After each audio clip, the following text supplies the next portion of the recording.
পাল্টে যাচ্ছে শেয়ার বাজারে তালিকাভুক্তির জন্য আইপিওর আবেদন পদ্ধতি। এখন থেকে আগের মতো আর লাইনে দাঁড়িয়ে আবেদন জমা দিতে হবে না বিনিয়োগকারীদের। নতুন পদ্ধতিতে ব্যাংকের পরিবর্তে নির্দিষ্ট ব্রোকারেজ হাউসের মাধ্যমে আইপিওর আবেদন করতে হবে বিনিয়োগকারীদের।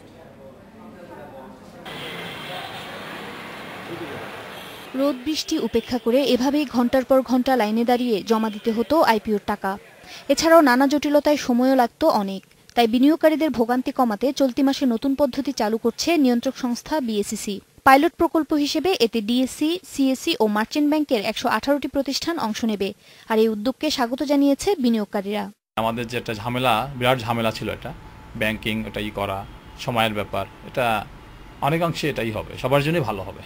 বিনিয়োগকারীকে সংশ্লিষ্ট ব্রোকারেজ হাউসে নিজ অ্যাকাউন্টে পর্যাপ্ত টাকা জমা রাখতে হবে। লটারি না হওয়া পর্যন্ত এ টাকা অন্য কাজে ব্যবহার করা যাবে না। লটারিতে জয়ী হলে ওই হিসাব থেকে প্রয়োজনীয় অর্থ সংশ্লিষ্ট কোম্পানিতে পাঠিয়ে দেবে নির্দিষ্ট ব্রোকারেজ হাউস। আর লটারি না পেলে সে টাকা ব্যবহার করা যাবে অন্য লেনদেনে। যদিও পাইলট প্রজেক্ট, তবুও যথেষ্ট প্রস্তুতি নেওয়া হচ্ছে এবং আমি আশা করি যে এটা প্রথম অবস্থায় একটু দ্বিধাদ্বন্দ্ব থাকলেও এটা অনেক ভালো হবে। পাইলট প্রকল্পে কোনো ত্রুটি ধরা পড়লে তা সংশোধন করে সব আইপিওর ক্ষেত্রে পদ্ধতিটি বাধ্যতামূলক করা হবে বলে জানান ডিএসসির ব্যবস্থাপনা পরিচালক। বেশ কয়েকটা হাউজে বিভিন্ন মানের, মানে একদম দুর্বল, মাঝারি এবং বড় এ ধরনের ইউএটি হয়েছে, ইউজার অ্যাকসেপ্টেন্স টেস্ট বলে।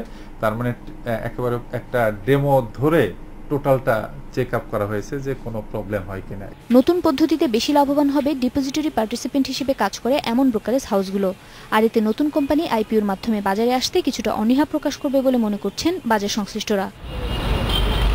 Umar Nahar Azmi, independent news, Dhaka.